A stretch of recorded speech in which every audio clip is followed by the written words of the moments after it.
This is former World Wrestling Federation superstar Duke the Dumpster Drosy, and I am encouraging you, my friends, to watch CueBall's Bearded Rambles. And it's time to take out the trash. Punters, today I sit down with one half of the first ever NXT Tag Team Champions, Joel Redman.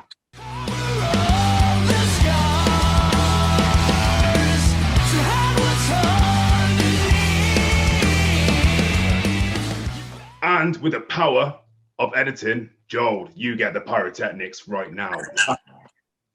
It would look cooler if you watch it back. Okay. Yeah, I'll watch it back. Yeah.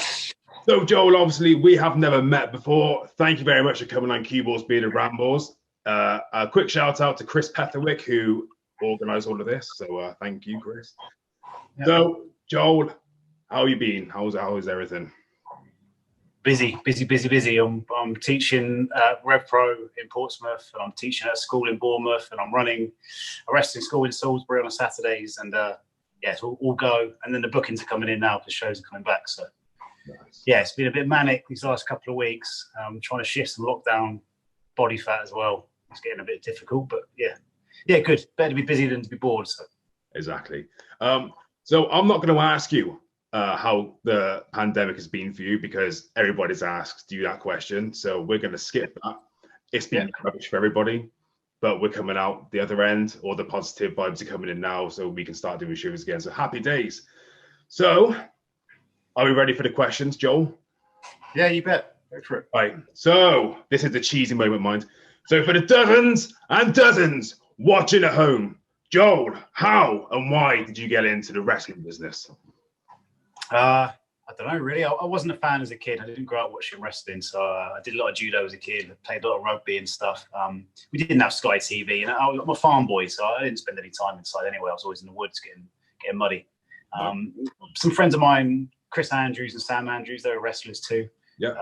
They were sort of wrestling in their hay barn on some hay bales and some string put around some RSJs for a ring. So I used to go over there as a sort of 13-year-old and wrestle on some hay bales, and that was my introduction to wrestling.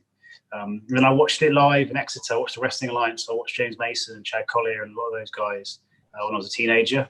And then when I saw it live, that was it. I wanted to be a wrestler. So kept with the judo because there was no amateur wrestling schools in Devon, so it was a really good base for me.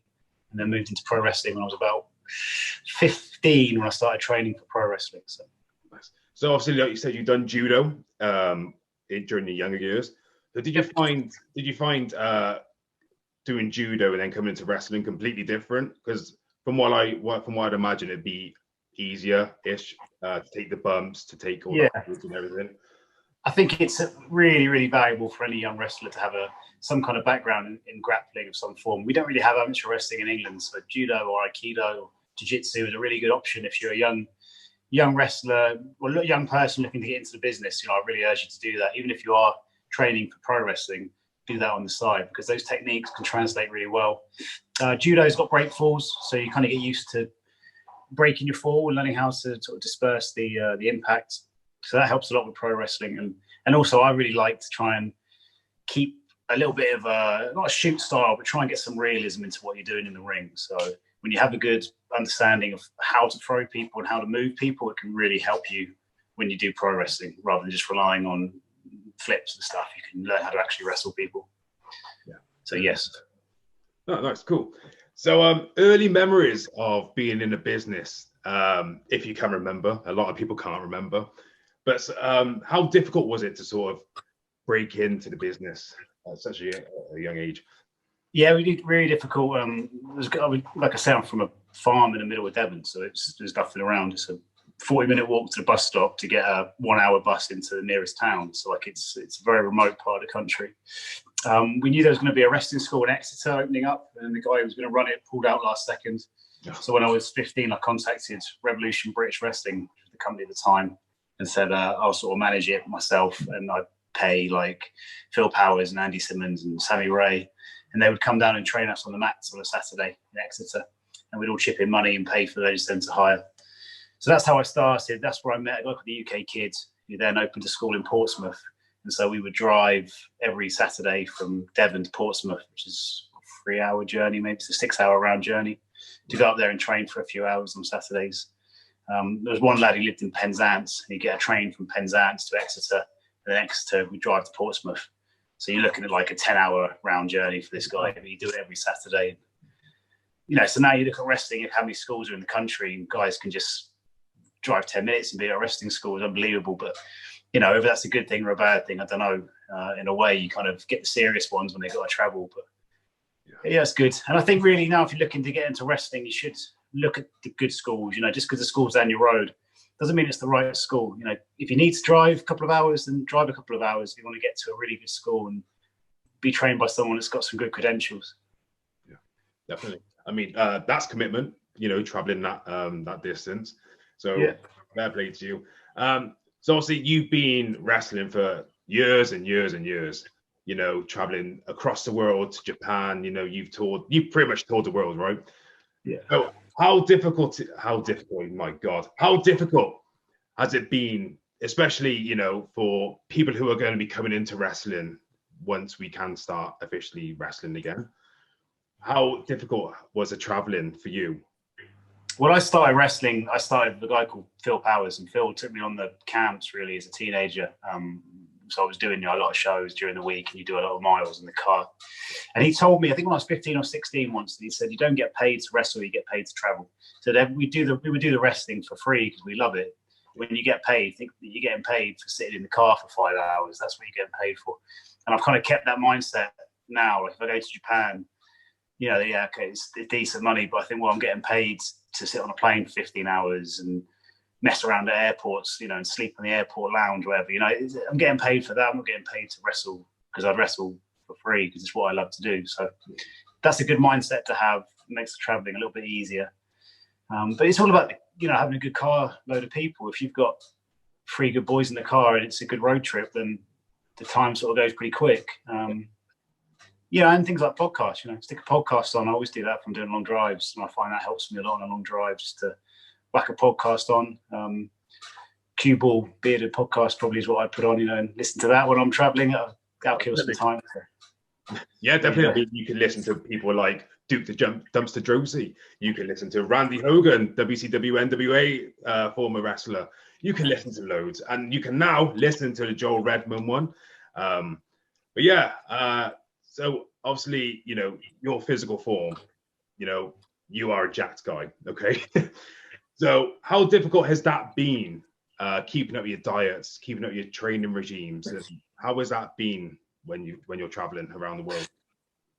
Yeah, it's difficult, you know, and obviously with wrestling, a lot of times I've always want to go and have drinks after the shows, or they want to go party, and, you know, you don't want to not do that because you need to fit in with the guys and a social aspect. But I know for me, a lot of times I will just sneak back to a hotel room and get my 8 hours sleep. And once they understand that that's just who you are as a person, that you're a little bit quieter and that you don't need to be out all night, they understand that. But just the diet thing's hard, you know, especially in England.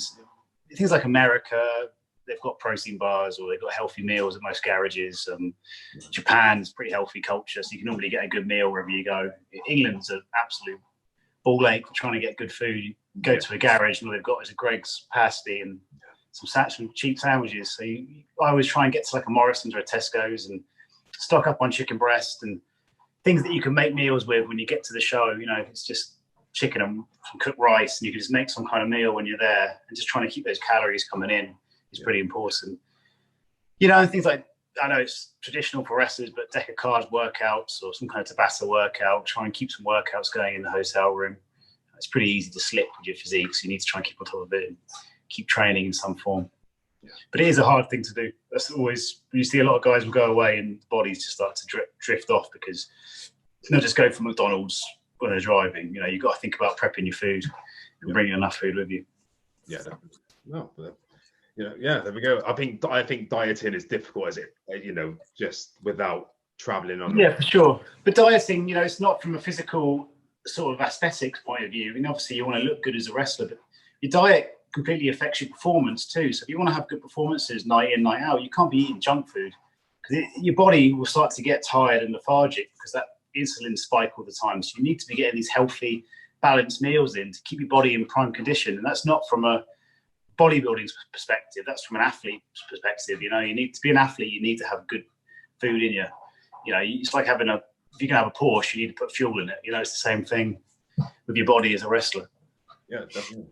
So obviously, anybody who knows you knows that you was in FCW and NXT under the name of Oliver Gray.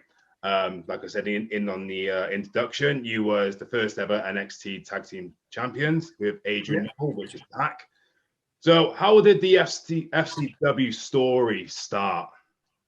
I saw Drew McDonald at like a training thing in Leicester years ago. He just said they want to see you and have a look at you. So I filled in a form online and come on to a tryout.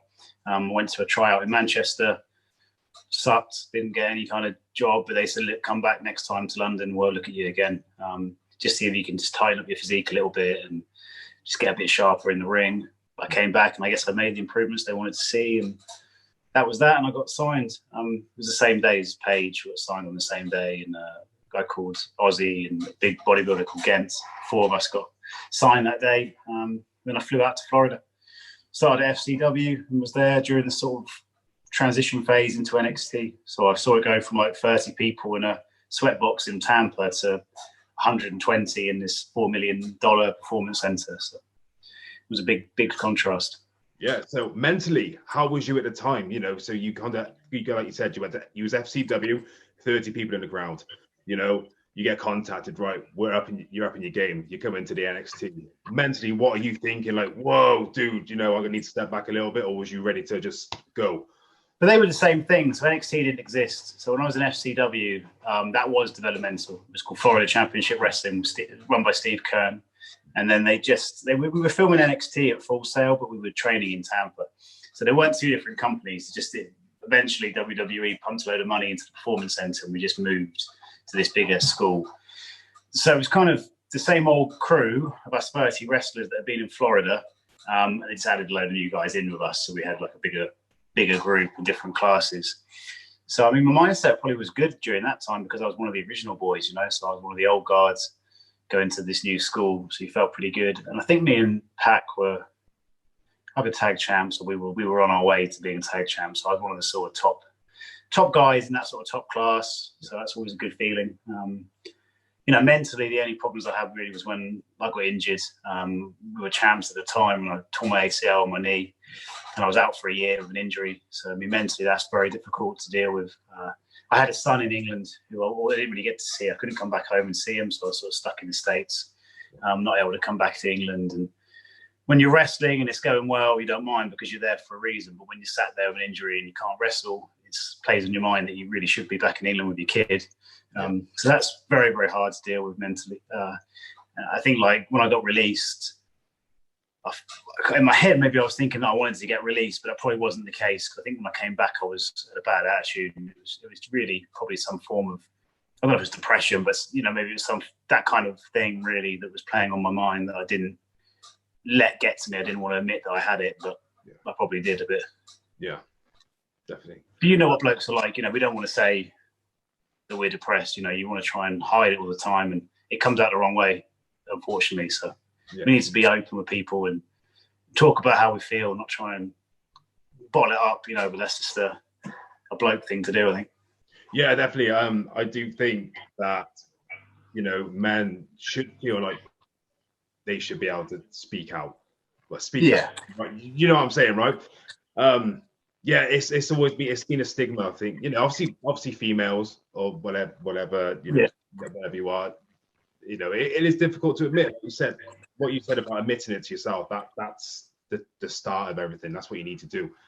Yeah, men should feel like, you know, it's not a weakness. You know, everybody gets depression, everybody has anxiety. I have depression and anxiety, but it's just about having the right people around you, the right mentality. You know, you need to be doing things in life that make you happy, and if you're not happy, you need to try and make them changes, if you will. 100%, yeah, and be around people that make you happy.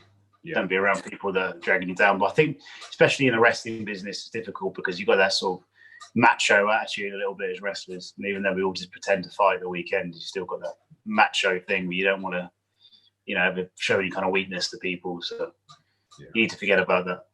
Yeah, definitely. Yeah, I need to just chuck that out the window. You know, everybody should be speaking about it. So tour in Japan. I mean, you know, when somebody says wrestling in Japan, to me that sounds amazing. So the difference from wrestling in UK independent scene in NXT and in Japan, what was the difference? Just the crowds, just the way the crowds react. You know, Japan are a lot quieter when you wrestle, and they have a very polite little applause. You know, it's almost like it's rude for them to be too loud. So it's a complete contrast in the way the crowd react to you. Not for better or worse, really. You know, just different styles.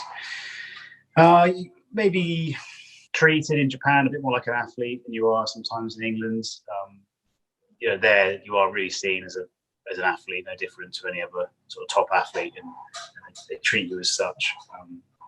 Not that they don't in England, but you know what I mean. It's very respected out there. But that's just Japanese people on a whole. They're extremely disciplined and very, very polite and stuff. So, I mean, I love it. You know, it's my favorite place to wrestle, but it's probably just because they appreciate my style more. You know, they haven't. I can go in there and do a bad version of European wrestling because no one else is doing that there. I kind of stand out a little bit. But in England, you'd have James Mason or someone showing me up, but you don't get away with it. So, any good stories from wrestling in Japan that you would be happy to share on here? I wrestled Fujiwara up in Hokkaido in the North Islands. So that was pretty cool just because they kind of trusted me to get in there with him. You know, he's obviously a legend. You know, he's trained by Carl Gotch and people, so he's one of the best ever. And I sort of went back to wrestle him, and Ultimate Dragon comes up to me and just tells me, please don't hurt him. And then Ultimate Dragon's like his young boy, so he comes down, he's at ringside watching us wrestle. So that's pretty cool. That's a nice moment that I'll remember, to wrestle someone like that.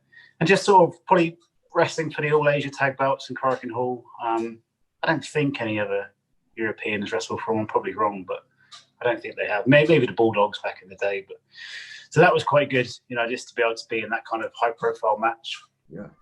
Just stuff like that, really. Just sort of meeting people that you watch when you're a kid, and then being able to wrestle them or at least be around them. Yeah, is always surreal. So when you got into the wrestling, who was your idols? Chris Benoit. That was my favorite wrestler. He's the reason I sort of started watching it, probably because I just watched him on like a Sunday Night Heat or some pay-per-view, and I just thought it was unbelievable. I just couldn't believe how good he was. And it might have been coming from that judo background to watch someone that looked that legit and that real in the ring. Yeah. So he's just a huge influence on me. Same with Eddie Guerrero and Kurt Angle, so they were another level.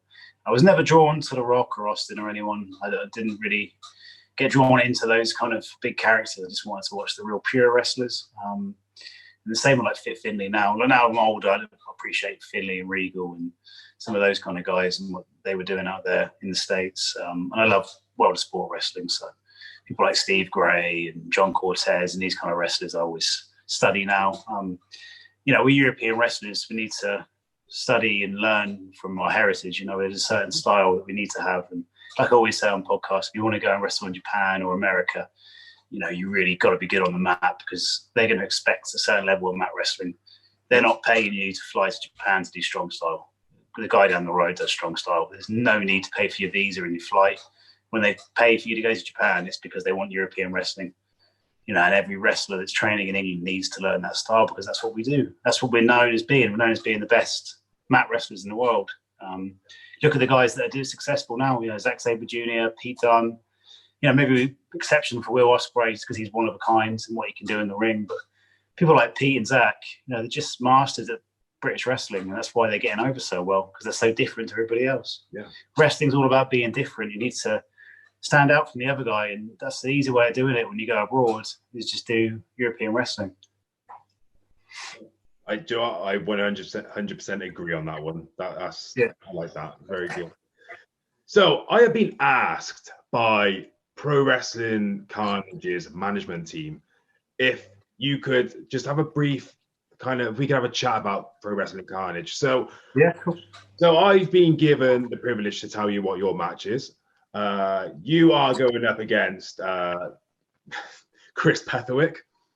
Oh dear, the Scoundrel.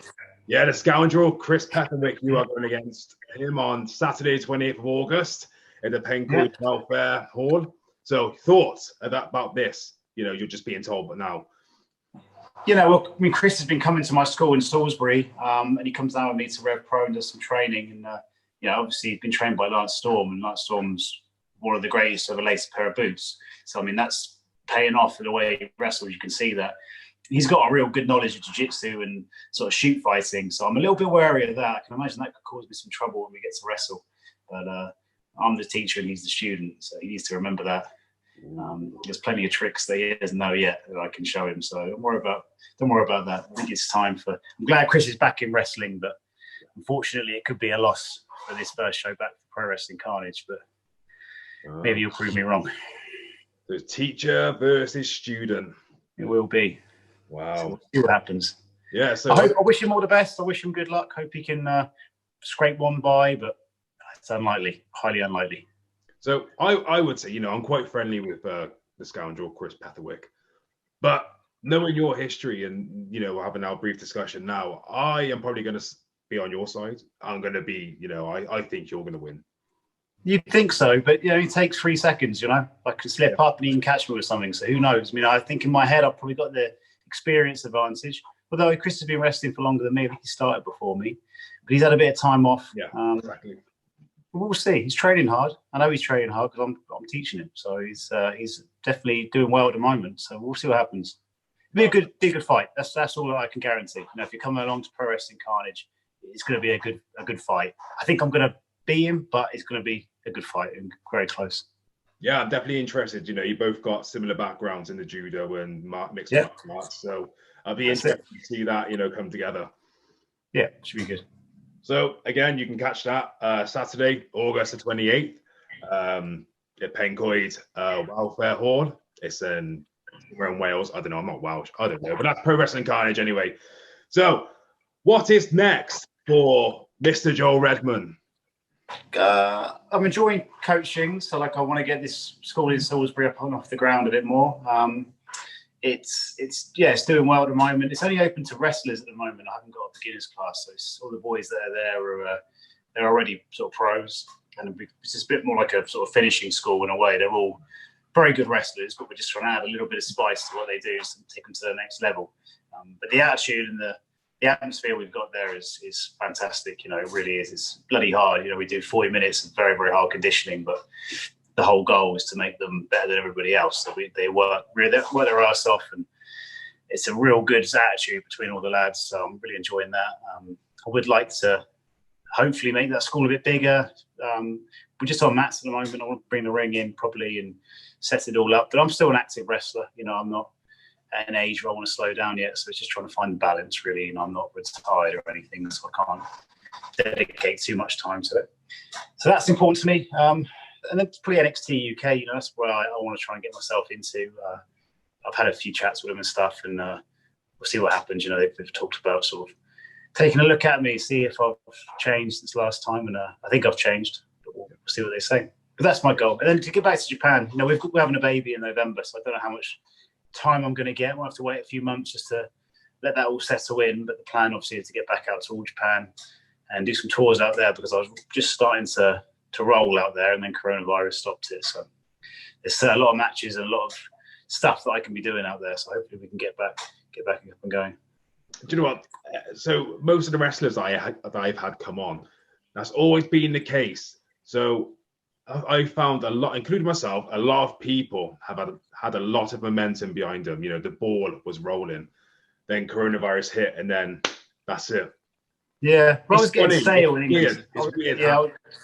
I was doing lots of England, you know, and I was kind of getting a bit stale here. It was the same old thing, really. And it was showing in my performances. I was kind of doing the motions, and getting out to Japan just sort of freshened things up for me a little bit, give me a little bit of which what I needed to do. I need to have a bit more ambition, I guess. And when I got out there and I started, you know, repeatedly going back there, it was making me improve, because you only get better when you're around people that are better than you. And when I first went to Japan, it was so much better than me. I had to adapt in order to try and keep my job there. So I think it's important to have that and have those kind of shows for me where, you know, it's making me improve. But yeah, coronavirus has been rough. But then, like I said, never podcast. When you get it taken away, you realise how good it is. So, you know, I was taking it for granted before and just going, oh, I've got to drive to Leeds for a show. You know, now I'd do anything to drive to Leeds for a show. So it's kind of, get it taken away and you realise actually we're pretty lucky to do what we do and roll around in our underwear at the weekend and get paid for it is pretty lucky. We should not take it for granted. So hopefully when we come back to shows, a lot of people will have that attitude and they'll all work hard and step it up, and we'll see what happens. And I'm hoping with things that have happened during the lockdown that some of the sort of politics and the bullshit that happens backstage can be knocked on the head a little bit, and we can just get down to business and, you know, let's all be professional and just work hard. And the hardest workers should be the ones that get the rewards, not the sort of politics in the back. Let's try and get rid of that a bit. Yeah, definitely. I mean, it hasn't made the British wrestling scene look good at all. Yeah, it's unfortunate, really, because, you know, it could be something amazing, but, you know. Yeah, but it just showed there were some cracks in what we were doing, and it needed to be sort of knocked down to be rebuilt. So let's rebuild it now and we'll rebuild it stronger. You know, we've got rid of some of the rubbish that we don't need around, and it's time to get it back to where it was and beyond, really. And one other thing is, get rid of the negativity. I found there was too much negativity at one time. We need to bring in more positivity, I think. And that's some. Yeah, there's a lot of that in wrestling. There's a lot of people that don't want to help other wrestlers too. It always gets on my nerves. I always look to help wrestlers. If people want to send me their matches, if I have the time, I'm busy, but I normally will watch and I'll give good advice. And I'm always there to help other wrestlers. And the only reason I like to help other wrestlers is because I need competition. You know what I mean? Yeah. If I can make someone really good, then it's just competition for me to work harder to be better than them. So I think that hopefully a lot of more established pros can see it the same way, that the more we help this younger generation, the better it is for us, because this keeps us sharp, you know? Yeah. It's very important to do that. Yeah, definitely. And I learned everything I know from older wrestlers, from people that are more experienced, you know, being generous enough to pass down their knowledge. So let's try and do that for the new boys that are coming in. Let's make them really good. Definitely. Get rid of negativity, bring in more positivity. It's something I've been trying to promote throughout the whole coronavirus. But yeah. So let's go back to the school, you know, your school. So when you do eventually open it up to new beginner classes, yeah. What is the one thing? So say, all right, so let's hypothetically, this is something I ask, like, you know, trainers. So I've never been in the wrestling business at all. Yeah.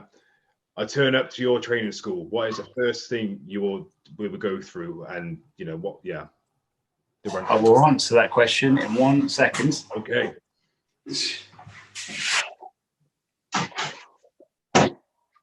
All I look for in a student is effort. You know, I couldn't care less if you're not a top athlete. No, I'll make you a top athlete. It doesn't matter if you're not. You can have no athletic bone in your body when you come in. It's all about your effort and your attitude. You know, and it's going to be conditioning when you come in. So we're going to work hard and get you in some kind of ring shape. And it's just going to be tough just to see whether I've put these boys through these drills. I'm not expecting you to do the drill. I don't care. Couldn't care less if the guys can do 100 burpees. It doesn't make anything difference to me. It's whether you try.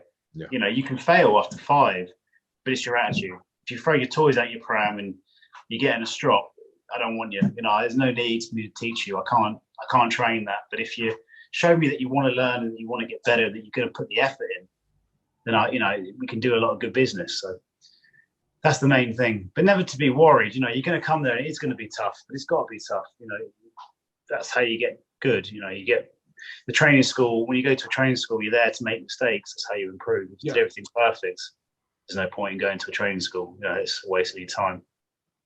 But yeah, like I say, it's going well so far. I'm lucky that I've got a really good set of lads. You know, it's a real good attitude. Everyone helps each other out, and there's no dickheads yet. So, you know, hopefully they'll be weeded out and got rid of if there is any. So, yeah. Well, we're just trying to keep it positive, like you said. Just trying to keep it. Everyone helps each other. A lot of the drills are designed so that you work as fast as the slowest guy. Yeah. You know, I don't want anyone racing ahead thinking they're the best. It's not about that. It's about helping each other, to elevate each other, and having a little team. And I'm new to Salisbury. We moved here about a year ago, so I just wanted to get all the wrestlers from around this area that were doing well but weren't really getting seen enough. Just get them all together. Realise that no one's got any problems with anybody else, and that we can work together as a team, and we can all help get everyone out there on the scene a bit more. That's the main goal. Nice. Love it. Love it. Absolutely love it, man. Honestly, that is great. That's amazing. So that's my questions out of the way. So this is the time. Yeah. This is time for the Q questions and the Q. I don't know. Some rubbish I come up with. I don't know. So yeah, this is fan questions. You know, I pop up on social media. You know who my guests are. If anybody's got any questions, just drop them in the comments, and we've got a few. So hey, cool. So first question is from Kid Cymru, Welsh wrestler. Welsh wrestler. Yeah, you know who he is. So, yeah. Is it true that watching Big Dog Wrestler, aka Tank, inspired you? Yeah, I know where this is going. Inspired you to be a wrestler after watching him on Transatlantic Wrestling Challenge in 2000 on ITV? Yeah, no, it did. I mean, I know the Big Dog in 2000 was sort of past his prime then. He was sort of on the decline of his career because he's been around a long time, the Big Dog. And so, yeah, I mean, it was good to see a man of his age still be able to perform like he did, especially on Faking It. You know, he did very well. But yeah, no, the Big Dog is, jokes aside, you know, is someone that when you're doing a show with a Big Dog, makes the show a bit more bearable. You know, he's one of those characters that we all love to see in the changing room. So there's a little nice thing to say about Dave rather than all the slagging off he gets all the time on the internet. So we'll give him that he's one of my favorite people to share a dressing room with. And I bring Michelle to a lot of shows. And I quite like bringing her because a lot of the boys don't always know who she is. And he can tell me a lot about someone, how they interact with someone like that. And they don't know. And he's one of the sort of warmest people towards her that there is. And she loves him. You know, she thinks he's the best. So the fact that he's so nice towards someone that he doesn't really need to be nice to just shows the kind of man he is. So, yeah, top guy. Yeah, one of my favourite wrestlers to watch and to be around. Nice, yeah, good guy. Next question by James Tompkins. This is going back to Pro Wrestling Carnage. Who do you look forward to wrestling in Pro Wrestling Carnage? I don't know much about Pro Wrestling Carnage. Like I say, Chris sort of got me the gig. So anyone that's a new face, I just like wrestling new people. It's good fun for me to see new people that I haven't seen before, been around before. So yeah, anyone, just throw anyone my way. You know, I'm always up for a challenge. I'm sure there's going to be a few gems there that maybe haven't been discovered that we can work with and help sort of get out on the scene a bit more. So that's what I'm going there to do. And it's always fun to go to a new company. So let's see what they got, see what they can bring. But you know, just give me your best, throw your best at me. I'm not worried about it. There we go. Lastly, Endless Lee, pro wrestler. He's a Pro Wrestling Carnage guy. Yeah. He's asking, it's a stupid question, but how can you call yourself Redmon? You're not even red. So I was a fan of Steve Blackman as a kid. So I had to think of a wrestling name because I was a big Steve Blackman fan as well. I thought, oh, Blackman, Redmon. I didn't realize it was a rapper. I just thought Redmon will do. So I just called myself Redmon. I was actually called Jules Redmon to start with, like kilojoules for how you measure power. So that's a pretty shit name. So we just thought I'd go with my real name. And then Joel Redmon is stuck. I don't know why, but that's the background to why I'm called Redmon. Oh, and I get red rosy cheeks. Maybe that's part of the reason too. I don't know. There you go. So that's the fan questions done. That's all my questions out the way. Is there anything else you would like to shout out, promote, whatever? No, nothing really. I mean, I'm on social media and stuff. If you want to check me out, I don't post very much on there. I'm quite a private person, so I'll always be posting the shows I'm on or upcoming seminars. I'll post all that kind of stuff, but I do keep the private stuff a little bit to myself. It's just my choice, I guess. Maybe probably not good for business, but that's how I like to do things. But I'm j.redmon87 on Instagram, so you can follow me there, or I'm Joel Redmon Pro on Twitter, so you can check me out there as well if you want to. Otherwise, nothing to plug really. Just that wrestling school in Salisbury. We're on Facebook. It's ASW South Line, whatever that is, wrestling training. I'm very lucky that it's Brian Dixon that's sort of given me the privilege of calling it All-Star Wrestling South. So we've got Dean Allmark at All-Star Wrestling in Liverpool, and I've got All-Star Wrestling South in Salisbury. So, you know, it's a 50-year-old company, All-Star Wrestling, so they have their name behind it, and them backing us is a big deal, and it's really good.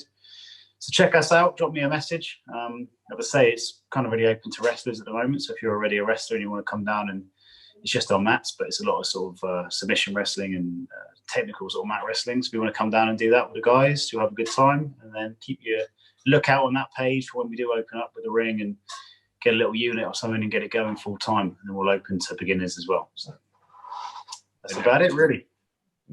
There we have it. Quickly before we go, Just a quick shout out to our sponsors, Fairy Glen Brewery. Type in Rambles for 10% off. Forgotten Sons Apparel, Rambles 10 for 10% off. This goes on for a while. Yeah. Man-Made Beer Company, CueBall's 10 for 10% off your orders. Submission Scoundrels, Rambles 15, which is by the Scoundrel himself, 15% off your orders. And Undisputed Collectables, where they do auctions for wrestling memorabilia, wrestling belts that's been signed by WWE former wrestlers. And there we go. So, and what do you get at Submission Scoundrels? What do you get at Submission Scoundrels? Well, apart from a lovely chap who speaks to you every now and then, who's deluded, you get your T-shirts. You're basically supporting the Union Jerk, Chris Petherwick. That is it. Right, I'll have to get onto that then. But yeah, and use Rambles 15 because you'll get 15% off, which you should have anyway. Because I'm sure I have anyway. Why would you buy it? Well, we'll see. So, this has been the one and only Joel Redmon. Thank you very much for coming on. Anytime, it's a pleasure. And I have been the beer drinking, heavy metal listening, bald-headed brawler, CueBall. Thanks for watching. Like this video, subscribe to the channel, and all that YouTube malarkey. Stay safe, stay positive. #, yeah.